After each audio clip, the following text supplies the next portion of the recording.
नमस्कार विद्यार्थी मित्रांनो,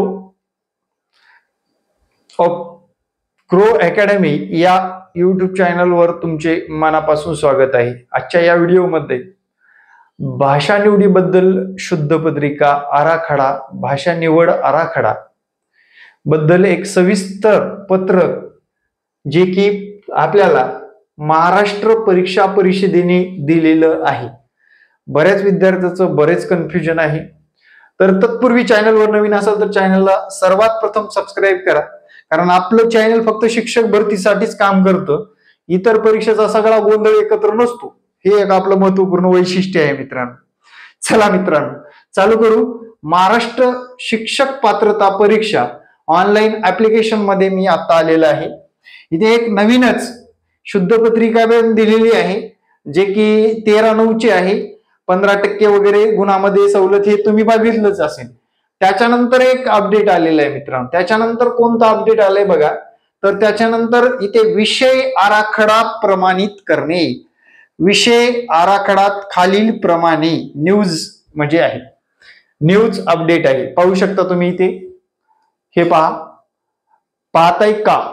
विषयाबद्दल आराखडा याचं शुद्धीपत्रक जाहीर झालेलं आहे। आता मित्रांनो, त्यांनी 1ली ते 5वी पर्यंत विषयाचं सर्व रूपरेषा दिलेली आहे। बघा इथे लक्षात घ्या, इथं 1ली ते 5वी या घटकासाठी भाषा विषय आपण नंतर बोलू।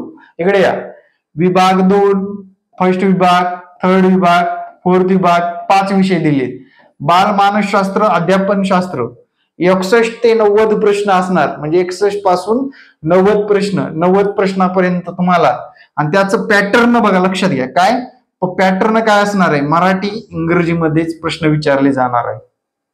सेम गणित सुद्धा मराठी इंग्रजीमध्येच विचारलं जाणार आहे। परिसर अभ्यास सुद्धा मराठी इंग्रजीमध्येच विचारलं जाणार आहे। जे लोक बघा, जे लोक बंगाली आहेत, कन्नड आहेत, तेलुगू आहेत, गुजराती आहेत, सिंधी आहेत, त्यांना सुद्धा मराठी इंग्रजीमध्येच बाकीचे सर्व विषय येणार आहेत। प्रश्न अडतोय कुठं, हा खूप महत्वाचा मुद्दा आहे। तत्पूर्वी विद्यार्थी मित्रांनो, आपले या विषयाचे क्लास चालू झालेले आहेत। एक म्हणजे ज्या विद्यार्थ्यांनी मराठी, इंग्रजी, त्यानंतर बालमानसशास्त्र, गणित, परिसर अभ्यास फर्स्ट पेपर साठी हे विषयाचे क्लास चालू आहेत। त्यासाठी माझा हा संपर्क क्रमांक आहे। तुम्हाला या क्रॅश कोर्स मधून पास होण्यासाठी नक्कीच बळ मिळणार आहे। जे की तुम्ही मागच्या वर्षी कमी जास्त मार्कांनी नापास झालात, टीईटी देऊन कंटाळलात, एक वेळेस क्लास लावून टीईटी द्या, 100% पास झाल्याशिवाय राहणार नाही। कारण विद्यार्थी मित्रांनो, आपल्याकडे मागच्या 2021 जुलै पासून आतापर्यंत टीईटीचा आणि टेटचा एकही दिवस क्लास बंद नाही। फक्त आपण शिक्षक भरतीसाठीच काम करतोय, शिक्षक भरतीसाठीच विद्यार्थ्यांना मार्गदर्शन करतो। इतर कुठलाच गोंधळ दिसला का माझ्या युट्यूब चॅनलवर एकदा कमेंट मध्ये सांगा। आरोग्य भरती, पोलीस भरती, आमक टमक मी टाकतच नाही, फक्त शिक्षक भरती बद्दल या चॅनलवर माहिती मिळते। सर्वाधिक विद्यार्थी पसंती इंटरव्ह्यू मध्ये सुद्धा आता विद्यार्थ्यांचे रिझल्ट येते। तुम्ही जर माझा नंबर सेव्ह असेल तर पाहिला असेल स्टेटस, तर तुम्ही पाहू शकता। आणि आता तुमची मदत दुसरी एक अशी लागणार आहे, फक्त 1 लाख सबस्क्रायबर होण्यासाठी 4000 लोक कमी पडत आहेत। त्यासाठी हा व्हिडिओ सर्वांना शेअर करा, ठीक आहे। मुद्दा आता आपण भाषा विषयावर येऊ मित्रांनो। तर तुमचं सामाजिक शास्त्र, विज्ञान, गणित असेल तरी क्लास जॉईन करू शकता। माझा संपर्क क्रमांक, संपर्कावर व्हॉट्सअप करा, डिटेल माहिती मिळून जाईल क्लास बद्दल। आता भाषा विषयामध्ये माध्यम म्हणजे मीडियम आहे मित्रांनो, तुम्हाला तर मान्य आहे। माध्यमला काय म्हणतो आपण, मीडियम म्हणतो इंग्लिश मध्ये। इंग्लिश मीडियम मध्ये शिक्षण झालं, हिंदी मीडियम मध्ये शिक्षण झालं, कन्नड मीडियम मध्ये शिक्षण झालं, बंगाली, कन्नड, तेलुगू मीडियम मध्ये शिक्षण झालं, असे म्हणणारे विद्यार्थी असतात। मग पहिली भाषा हिंदी ठेवायची का मराठी ठेवायची, तुमचा प्रश्न आहे मित्रांनो, बरोबर। अनेक ठिकाणी कन्फ्युज केलं जाते। अरे बा, हिंदी निवडतायत आणि मेसेज करतायत सर हिंदीचा सिलेबस काय। अरे हिंदीमध्ये टीईटी परीक्षा झाली नाही आतापर्यंत, पहिली लँग्वेज ठेवून मार्केटला नाहीच उपलब्ध पेपर, कशाला हिंदी निवडताय, पहिला मुद्दा।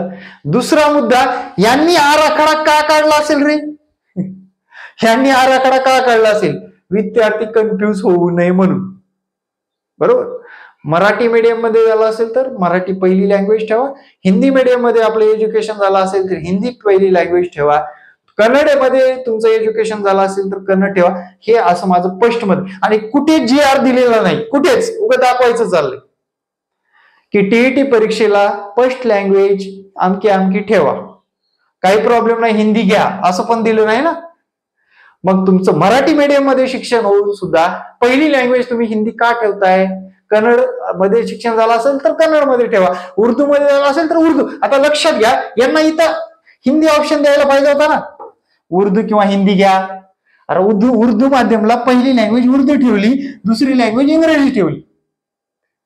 त्यांनी दुसऱ्या लँग्वेज मध्ये अजिबात चेंज केलेलं नाही. आहे का नाही गोंधळ? लक्षात आलं का तुम्हाला? या गोष्टी बारीक सारीक गोष्टी लक्षात आलेल्या असतील. आता याच्या पलीकडे आता ज्यांनी निवड केली, फॉर्म भरले, त्यांनी कॅन्सल करावा का नाही करावा हे आपलं आपलं पहिलं मत आहे. त्याबद्दल मला कॉल पण करू नका किंवा मेसेज पण करू नका काय करू मी म्हणून. तुम्ही तुमच्या मनाने जे काय केले ते तुम्हाला तिकडे पुढे लक लाभो. ठीक आहे. तिथे एक टोल फ्री नंबर दिलेला आहे आणि ह्याच्यावर चौकशी करा, बिनधास्त करा. वाटलं तर ते कॉल रेकॉर्ड करून मला पण पाठवा, त्यांनी काय उत्तर देत आहेत त्यानुसार. म्हणजे इथे बघा, शिक्षक पात्रता परीक्षा जाहिरातीच्या खाली ऑनलाईन ऍप्लिकेशन जाहिरातीच्या खाली सर्वात खाली बघा, इथे लक्षात घ्या. हे बघा इथे पाहू शकता, इथे त्यांनी हेल्पलाईन नंबर 1 2 3 3 दिलीत. या टोल फ्री क्रमांकावर हे करायचं, त्यांना विचारायचं, माझं मराठी मीडियम मध्ये पूर्ण शिक्षण झालेलं आहे पण मी पहिली भाषा हिंदी निवडलेली आहे, भविष्यामध्ये मला काही प्रॉब्लेम येईल का? हे टोल फ्री नंबर आहे. बरोबर. या टोल फ्री नंबरवर कसलीही समस्या सुटत तुमची. थोडस ट्राय करायचं, दिवसभरामध्ये 2-3 वेळेस कॉल करायचे, एक तरी कॉल नक्कीच उचलतील. त्यांनी काय सांगितले बघा, सकाळी 10 वाजल्यापासून ते सायंकाळी 6 वाजेपर्यंत कॉल करू शकता. ठीक आहे. कॉल करून त्यांना विचारू शकता, पण त्यांना सविस्तर आपले मुद्दे करायचं नाही, अगोदर लिहून काढायचं वाटलं तर. सर, मी मराठी मीडियम मध्ये शिक्षण झालंय, हिंदी मीडियम घेतलं, हिंदी पहिली लँग्वेज घेतली तर मला भविष्यात प्रॉब्लेम येईल का? त्यांचं जे आन्सर येईल, तुम्ही तयार आहात त्या आन्सरला लगेच डन करायचं. आपण हिंदी घेऊ शकता मित्रांनो. यावर एक मत दुमत नाही. मी याच्यावर अगोदर पण व्हिडिओ बनवलो होतो, बऱ्याच लोकांच्या घाणेरड्या कमेंट आल्या होत्या, त्यामुळे पॉज करून टाकलो व्हिडिओ डायरेक्ट. कारण ते काय परत तेच. मला सांगा, हिंदी घेऊ नका बी म्हटलं नाही, घ्या बी म्हटलं नाही, पण आराखडा दिलेला आहे, मी तुमच्या पुढे प्रेझेंट केलेला आहे. आपलं मत काय, आपण GR वर बोलतो मित्रांनो. जे काही पवित्र पोर्टल असू द्या किंवा हे असू द्या, आपलं महाटीईटीची वेबसाईट असेल, तिथे ज्या सूचना येतात त्या स्पष्ट मांडण्याचं काम करतो. वेगळंच काहीतरी उत्तर द्यायचं आणि विद्यार्थ्यांना कन्फ्युज करायचं, हे या मताचा मी अजिबात नाही. ते दोन्ही पर्याय मी तुम्हाला इथे सरळ प्रेझेंट केलेले आहेत, ते पर्याय निवडू शकता. आणि विशेष म्हणजे तुमच्याकडे जर नोट्स वगैरे नसतील किंवा सिलेबस नसेल तर हिंदीच्या भानगडीत पडून इंग्लिश डावलण्याचा प्रयत्न करू नका.